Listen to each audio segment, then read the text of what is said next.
Hello friends, कैसे हैं आप लोग।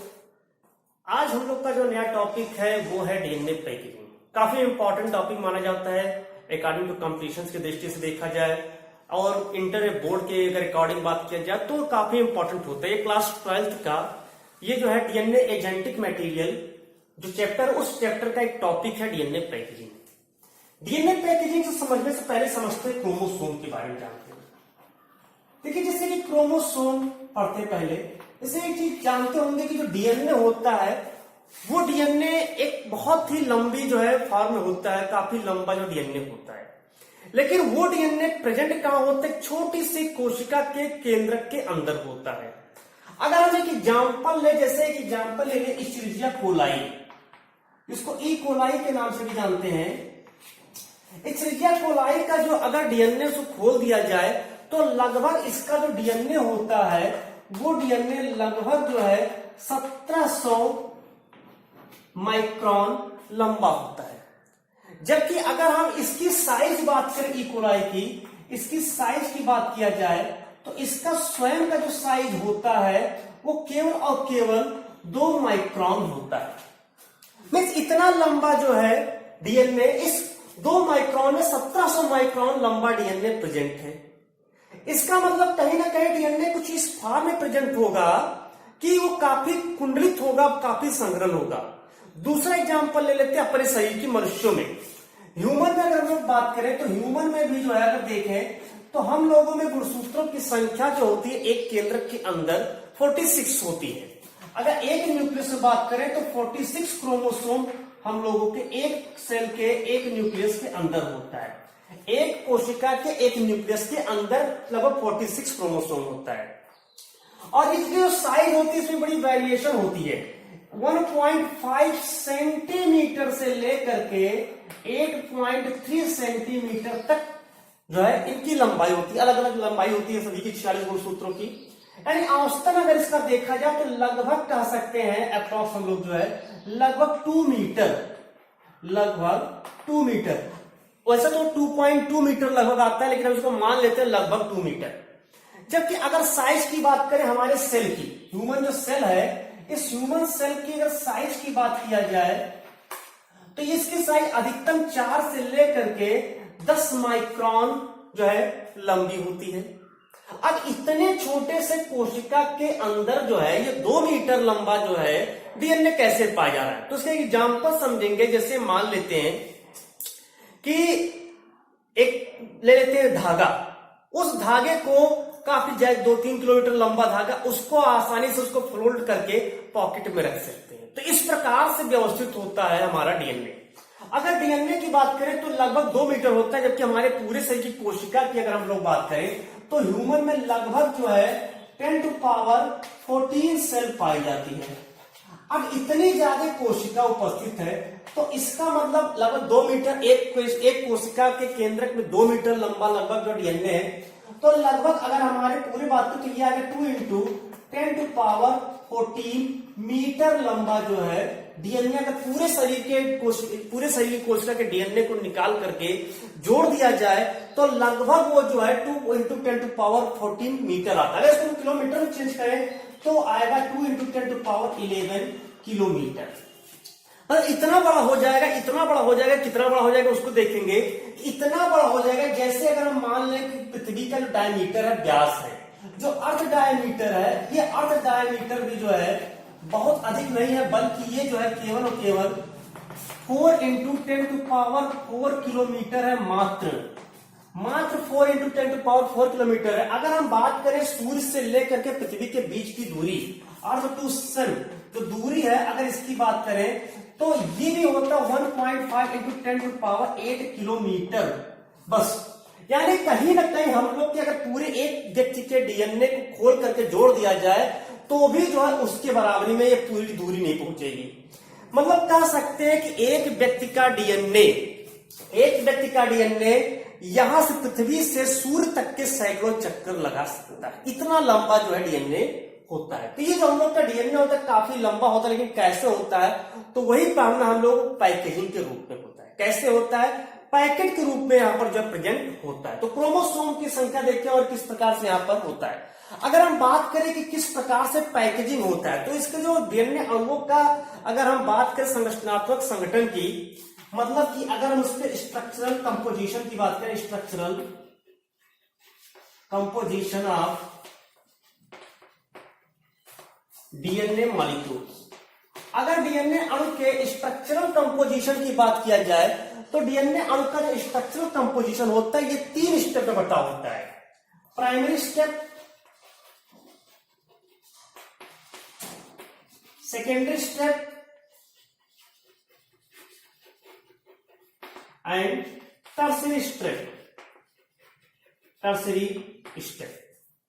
देखिए जो प्राइमरी स्टेप होता है, इस प्राइमरी स्टेप में जो डीएनए होता है, इस डीएनए के पॉलीन्यूक्लियोटाइड जब बनता है तो वो जो पॉलीन्यूक्लियोटाइड होता है, उस पॉलीन्यूक्लियोटाइड को डीएनए मॉलिक्यूल्स के अगर हम स्ट्रक्चरल कंपोजिशन में बात करें तो उसको लोग प्राइमरी स्ट्रक्चर कहते हैं। जब वो पॉलीन्यूक्लियोटाइड डबल हेलिक्स बना लेता है, डबल हेलिक्स स्ट्रक्चर बना लेता है, तब इसको हम कहते हैं ये डीएनए का जो है सेकेंडरी स्टेप कहलाता है। और जब उसका जो है संघनन हो जाता है, पैकेजिंग हो जाता है, पैकेजिंग होता है, तब उसको कहा जाता है टर्सरी स्ट्रक्चर। तो इस प्रकार से पैकेजिंग मतलब यहां पर हम कह सकते हैं इसको सुपर क्वाइलिंग, सुपर क्वाइलिंग हो जाता है, पराकुंडलन हो जाता है जब उसका, तब उसको कहते हैं टर्सरी स्ट्रक्चर। इस तरह से जो डीएनए अणु, डीएनए अणु के स्ट्रक्चरल कंपोजिशन को अगर देखा जाए तो इसको 3 स्टेप में डिवाइड कर सकते हैं, primary step, secondary step and tertiary step होता है। तो ये होते हैं इसके स्टेप की बात करते हैं। अब स्टार्ट करते हैं डीएनए पैकेजिंग। लेकिन डीएनए पैकेजिंग पढ़ते तो यहां पर, हालांकि डीएनए पैकेजिंग के अगर टॉपिक की बात करते हैं यूकैरियोट्स वाला इंपॉर्टेंट होता है, लेकिन फिर भी जो है अब टॉपिक स्टार्ट हुआ तो प्रोकैरियोट्स और यूकैरियोट्स दोनों को एक साथ पढ़ लिया जाए, ज्यादा बेटर होगा। ये थी इसके बेसिक चीजें। अब स्टार्ट करते हैं कि सबसे पहले सुपर क्वाइलिंग यानी कि पैकेजिंग। सबसे पहले स्टार्ट करते हैं पैकेजिंग। अब किसकी पैकेजिंग पढ़ते हैं? सबसे पहले छोटा सा एक है प्रोकैरियोट्स। हम लोग पहले सबसे स्टार्ट करते हैं प्रोकैरियोट्स की पैकेजिंग। सुपर क्वाइलिंग हेडिंग है, सुपर क्वाइलिंग और पैकेजिंग ऑफ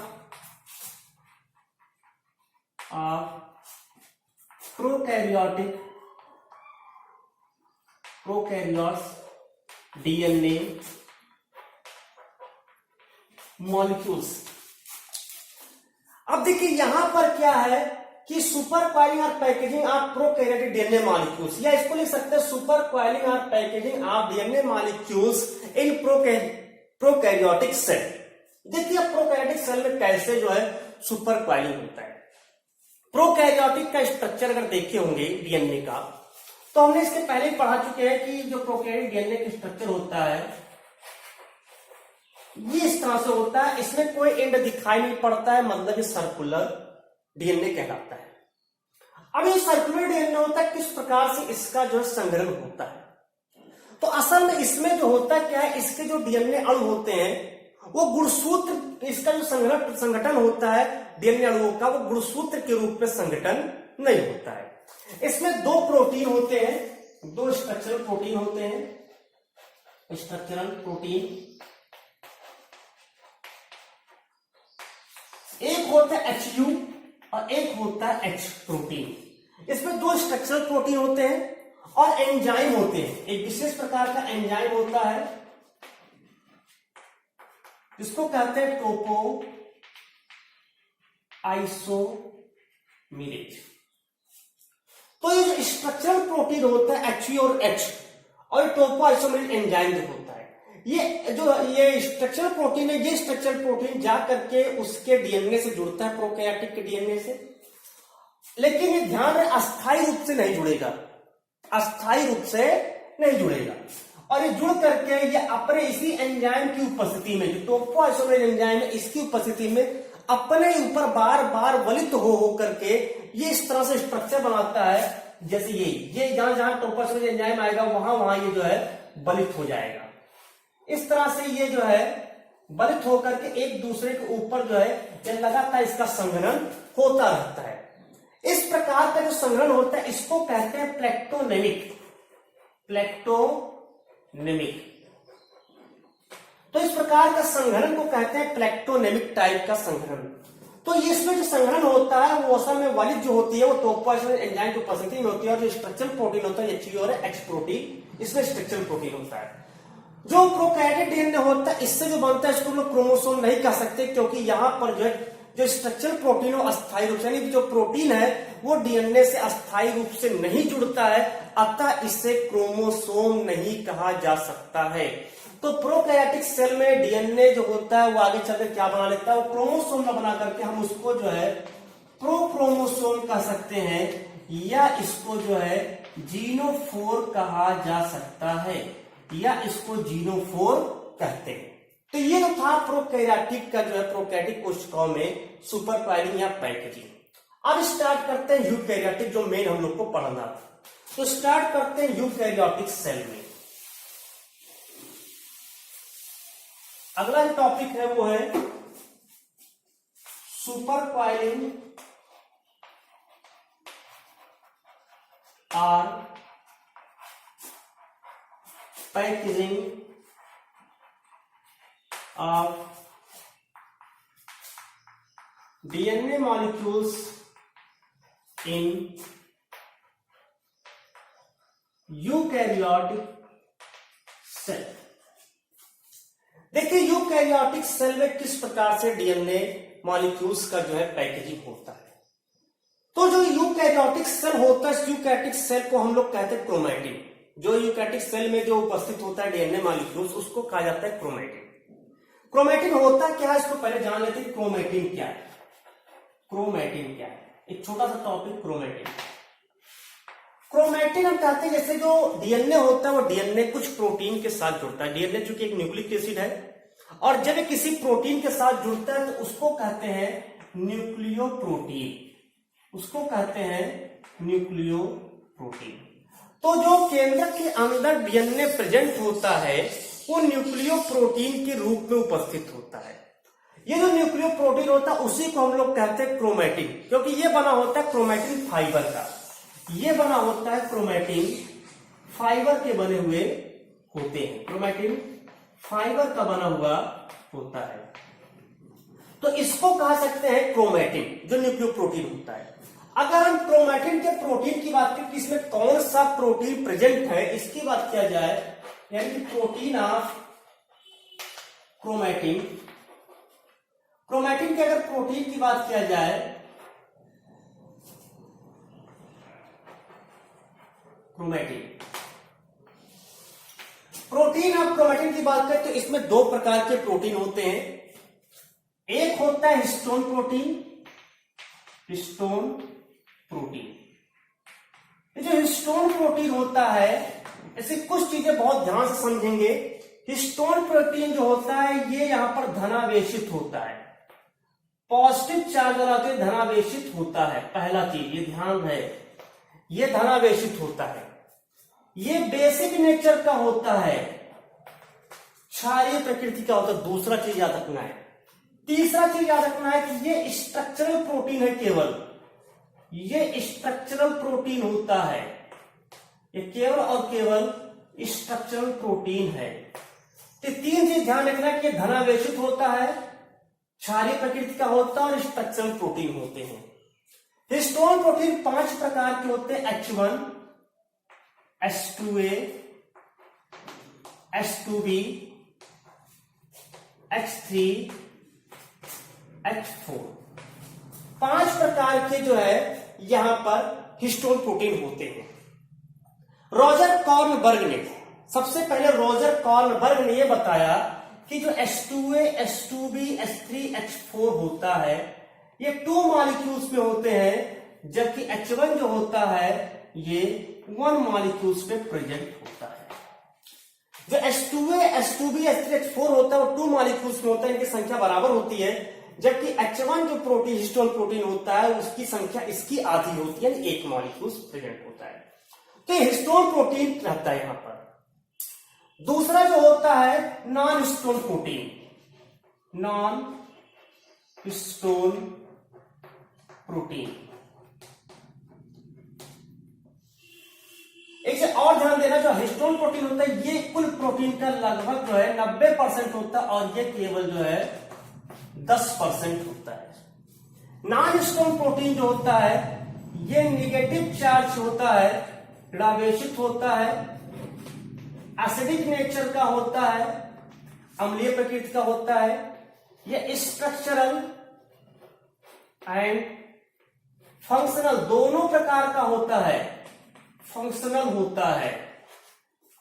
यह ध्यान देना, हिस्टोन प्रोटीन केवल स्ट्रक्चरल प्रोटीन है, जबकि non histone protein structural and functional दोनों प्रकार के प्रोटीन होते हैं। तो ये यहां पर हिस्टोन प्रोटीन और नॉन हिस्टोन प्रोटीन मिलकर के यहां पर जो प्रोटीन होता है, प्रोटीन की मात्रा जो क्रोमैटिन में होती है थोड़ी ज्यादा होती है, आधे से ज्यादा जो है मात्रा यहां पर उपस्थित होती है। तो अब स्टार्ट करते हैं डीएनए पैकेजिंग यूकैरियोटिक कोशिकाओं में। समझ रहे होंगे कैसे अभी तक स्टार्ट नहीं हो रहा, तो ये सब चीजें जो बेसिक चीजें याद होनी चाहिए कि किसमें क्या मात्रा है। स्टार्ट करते हैं सबसे पहले जो है डीएनए पैकेजिंग में फर्स्ट स्टेप, ठीक है, ये क्लियर हो गया। इसी को आगे हम लोग समझेंगे। सबसे पहले स्टार्ट करते हैं इसका फर्स्ट स्टेप, सुपर कॉइलिंग और packaging of DNA molecules nucleotide cells में। सबसे पहला है फर्स्ट स्टेप। फर्स्ट स्टेप में क्या होता है, formation of nucleosome, formation of nucleosome.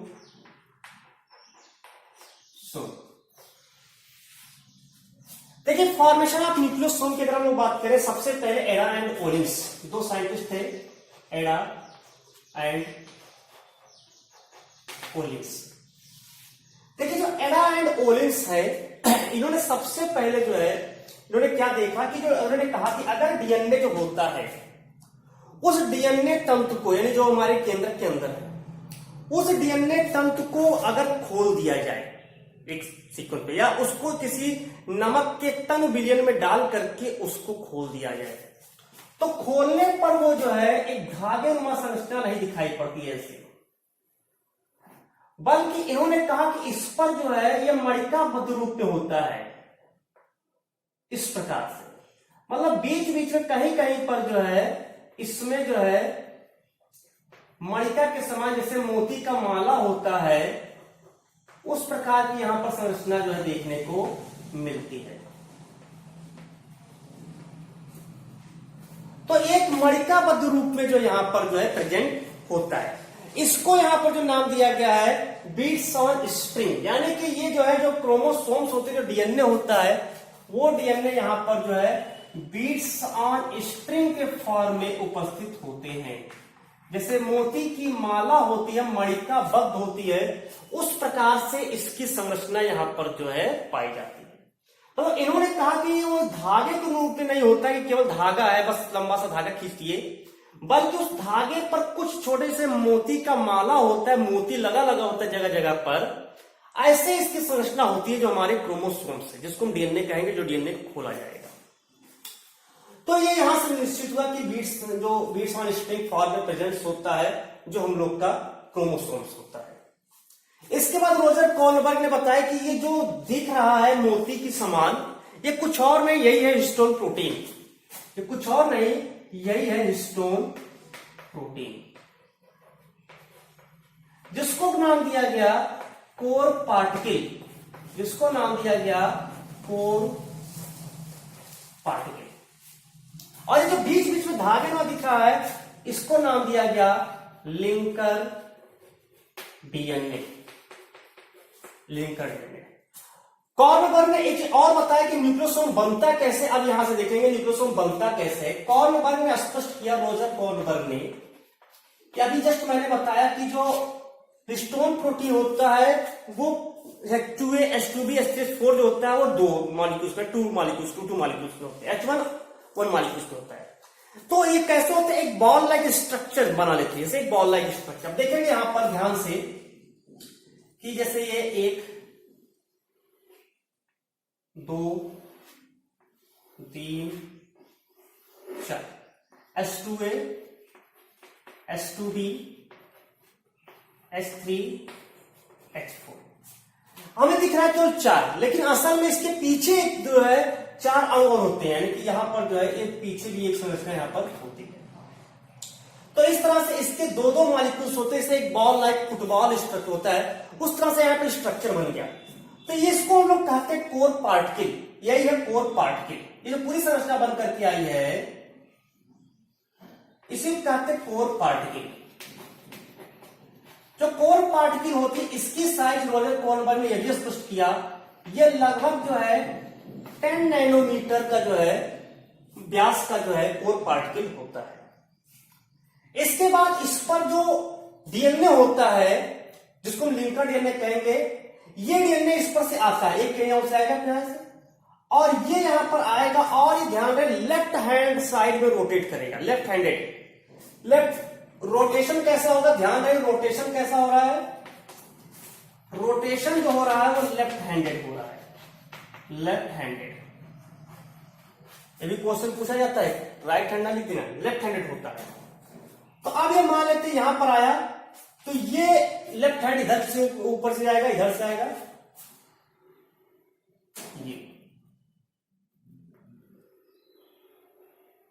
ये यहां पर ये गया, ये गया, एक चक्कर पूरा हो गया। एक पूरा चक्कर कवर करता है और उसके बाद लगभग जो है 3/4 कवर यानी 0.65 का सकते हैं, यानी इसका जो रोटेशन होता है वो लगभग जो 1.65 रोटेट करता है। एक पूरा चक्कर लेता है और एक आधा, यानी कि अब पूरा चला गया, अब फिर एक आधा, यानी पीछे से कहीं से निकल जाएगा और जा करके अब अगले वाले जो होगा उस पे जुड़ेगा।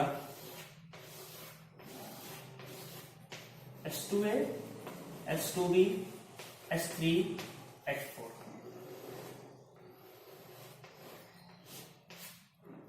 तो इस तरह से ये लगातार चलता रहता है।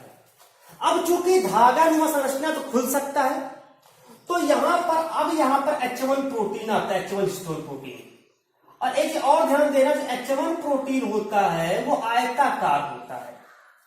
H1 जो होता है H1 ये रेक्टेंगल शेप का होता है, आयताकार आकृति का जो है ये जो है प्रेजेंट होता है, रेक्टेंगल शेप का जो है H1 होता है। तो H1 क्या करता है कि जो डीएनए तंतु है, लिंकर डीएनए जो बनाएगा उसको बांधने का काम करता है।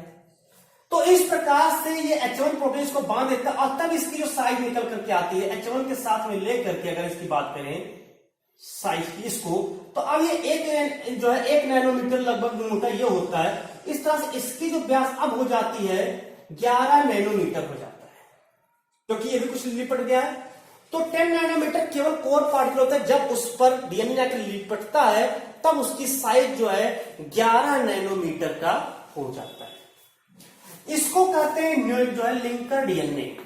इस लिंकर डीएनए को एक और नाम से जानते हैं, इसको कह सकते हैं स्पेसर डीएनए। इसको जो है स्पेसर डीएनए के नाम से जानते हैं। तो जो न्यूक्लियोसोम क्या होता है, न्यूक्लियोसोम क्या है अगर बात करें तो न्यूक्लियोसोम क्या है, core particle plus linker DNA, core particle plus linker DNA जुड़ करके बनता है यहां पर न्यूक्लियोसोम।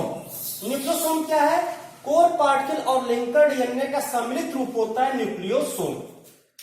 जो न्यूक्लियोसोम है, एक और ने बताया रॉजर कॉर्नबर्ग ने कि जो न्यूक्लियोसोम होता है ये लगभग अप्रॉक्स 200 जो है बेस पेयर का बना होता है, लगभग 200 बेस पेयर का बना होता है। तो इसमें जो कोर पार्टिकल होता है ये लगभग जो है 146 बेस पेयर का जो है जो इस पर लिपटा होता है। इस कोर पार्टिकल के चारों ओर जो लिपटा हुआ डीएनए है, यानी कि जो यहां पर कवर डीएनए हो रहा है, जो इस पर लिपटा हुआ है कवर डीएनए, इस कवर डीएनए की जो साइज होती है वो 146 बेस पेयर, जो यानी यहां से लेकर के यह पूरा आकर के यहां तक हुआ है। तो यहां तक जो है ये स्टार्ट हुआ जहां से, ये जो लिपटा हुआ डीएनए लगभग 146 बेस पेयर का होता है, और जो लिंकर डीएनए होता है ये यहां पर जो है 54 बेस पेयर का बना होता है, और ये यहां पर न्यूक्लियोसोम पाया जाता है।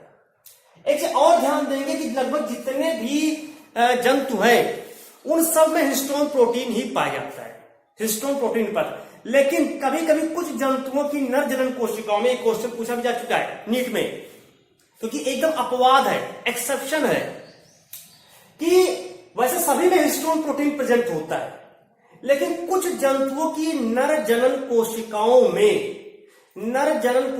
में हिस्टोन के स्थान पर दूसरा प्रोटीन पाया जाता है। हिस्टोन नहीं पाता है। कुछ जंतु की नर जनन कोशिकाओं में हिस्टोन के स्थान पर प्रोटैमीन पाया जाता है। प्रोटैमीन प्रोटीन पाया जाता है, याद रखना है। सब में हिस्टोन नहीं होता, कुछ जंतु की नर जनन कोशिकाओं में यह अपवाद है, तो ये प्रोटैमीन प्रोटीन उपस्थित होता है। लेकिन अगर प्राय हम बात करें तो वहां पर हिस्टोन प्रोटीन ही प्रेजेंट होता है। तो इस तरह से न्यूक्लियोसोम का निर्माण यहां पर हो जाता है। फर्स्ट स्टेप में क्या हुआ, न्यूक्लियोसोम बना। न्यूक्लियोसोम क्या होता है, core particle plus linker DNA मिल करके न्यूक्लियोसोम का बनाते हैं। अब यहां पर जो मूल डीएनए, उस मूल डीएनए का अगर हम बात करें, जो मूल डीएनए, उस मूल डीएनए का लगभग जो है 5 से 7 गुना संघनन यहां पर जो है हो जाता है, कंडेंसेशन हो जाता है। तो इस तरह से यहां पर जो 5 से 7 गुना संघनन फर्स्ट स्टेप में हो जाता है, जिसको कहते हैं फॉर्मेशन ऑफ न्यूक्लियोसोम। ये न्यूक्लियोसोम क्या है, यहां से लेकर के यहां तक, जहां से लेकर के यहां तक की संरचना है उसको कहते हैं न्यूक्लियोसोम। न्यूक्लियोसोम क्या है, एक मोती की माला और छोटा सा धागे का हिस्सा, ये होता है न्यूक्लियोसोम। दूसरा आता है सेकेंड स्टेप में। सेकेंड स्टेप समझते हैं। सेकेंड स्टेप में क्या होता है, यहां पर formation of solenoid, formation of solenoid.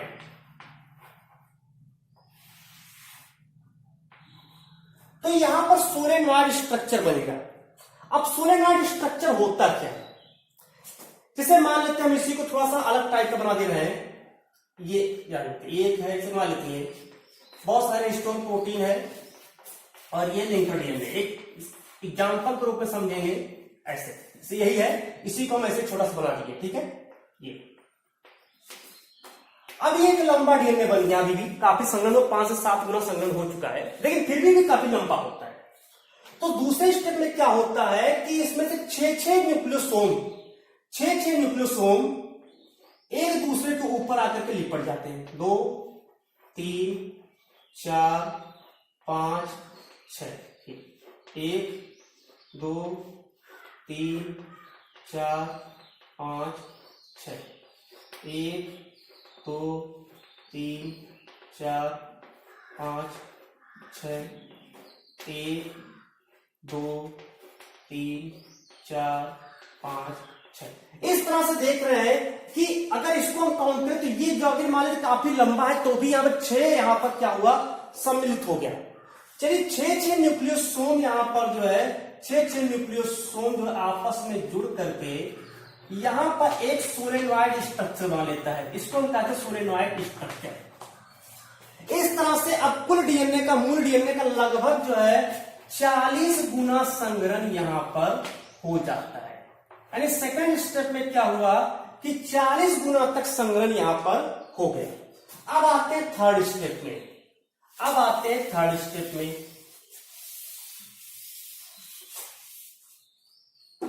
Third step जो होता है, थर्ड स्टेप, इसमें इस जो चरण होता है, इसमें जो है अब पैकेजिंग होगा, सुपर क्वाइलिंग होगा, super coiling of chromatin, super coiling of chromatin. इसमें क्या होता है, अभी जो यहां सोलेनॉइड स्ट्रक्चर बना अभी भी काफी लंबा होगा, क्योंकि 40 गुना तक संघनन हुआ है। अभी तक हमने कहीं पर नॉन हिस्टोन प्रोटीन का नाम नहीं लिया, जबकि हमने पढ़ाते टाइम शुरू में ही जब क्रोमैटिन पढ़ा रहे थे तो उसमें हम बताए थे कि 2 प्रकार के प्रोटीन है। एक हिस्टोन प्रोटीन है जो केवल स्ट्रक्चरल प्रोटीन था, और एक नॉन हिस्टोन प्रोटीन जो कि स्ट्रक्चर एंड फंक्शन दोनों प्रकार के। तो हम उसकी बात कर रहे हैं यहां पर, जो है जो नॉन हिस्टोन प्रोटीन है वो। अब नॉन हिस्टोन प्रोटीन आएगा। नॉन हिस्टोन प्रोटीन क्या करेगा, एक उसी जो यहां पर केंद्रक है, क्रोमोसोम है, उस क्रोमोसोम की त्रिज्याओं में फैल करके एक जो है यहां पर क्वाइल स्ट्रक्चर बनाएगा। मचान इसको कह सकते, इसको कह सकते हैं मचान, इसका फोल्ड, ये मचान के रूप में यहां पर बनाएगा। अब यहां इसके फोल्ड का निर्माण करेगा यानी मचान बनेगा, और इसी मचान पर ये जो यहां पर देख रहे हैं डीएनए, ये डीएनए बात करके इसी पर जो है बार बार लिपटेगा, आपस में बार बार वलित होगा, और वलित हो करके ये यहां पर जो है इस पर जो लिपटना शुरू करेंगे। इस तरह से जो डीएनए होता है, अब उस डीएनए का यहां पर काफी संघनन होना स्टार्ट हो जाता है इस तरह से, और इस तरह से पूरा जो डीएनए होता है वो डीएनए इस पर लिपटा हुआ चला जाता है, पूरा ये रोटेट करता है। इस तरह से कुल डीएनए का लगभग जो है 5000 से 10,000 गुना तक संघनन हो जाता है। 5000 से 10,000 गुना तक संघनन यहां पर हो जाता है। और जो डीएनए काफी लंबा था, अब वो वहां पर बहुत छोटा सा 0.5 माइक्रोन डायमीटर का कन्वर्ट हो जाता है, और वो हमारे न्यूक्लियस में प्रेजेंट होता है। तो इस प्रकार जो डीएनए होता है, डीएनए यहां पर आकर के इस तरह से इसे जो क्रोमोसोम बनाते हैं, वो क्रोमोसोम बनाते भले ऐसे हैं, ऐसे बना देते हैं स्ट्रक्चर, लेकिन असल में होता कैसे है वो समझेंगे। ये होता है, और इस पर डीएनए लिपटा होता है। इस तरह से डीएनए का संघनन यहां पर हुआ रहता है, इस तरह से।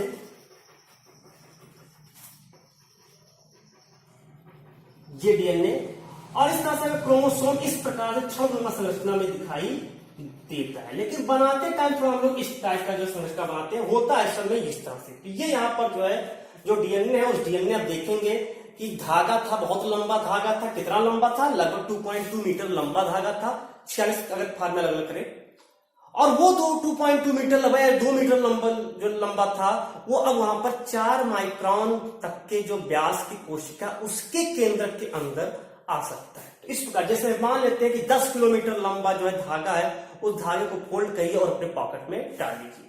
तो इस तरह से डीएनए भी होता है, बहुत लंबा जो है धागा है, और उस धागे को जो है हमने क्या किया, फोल्ड किया, और फोल्ड करके केंद्र के अंदर डाल दिया। इस प्रकार से डीएनए जो है एक पैकेट के रूप में जो है वो हमारे सेल के न्यूक्लियस के अंदर प्रेजेंट होता है। एक पैकेट के रूप, उसकी पैकेजिंग कर दी गई, पैकेट के रूप में बना दिया गया, और इस प्रकार से डीएनए जो है बहुत ही जो लंबा डीएनए छोटे से डीएनए में रूप में परिवर्तित हो गए। तो आयो ये जो था, ये डीएनए पैकेजिंग था, बड़ा मोस्ट इंपॉर्टेंट टॉपिक इसमें था। काफी इसमें छोटे छोटे जो पॉइंट है, उस पॉइंट को भी आप लोग को याद रखना है, क्योंकि कंपटीशन में छोटे छोटे पॉइंट्स को भी ज्यादा जो है पूछते हैं। धन्यवाद।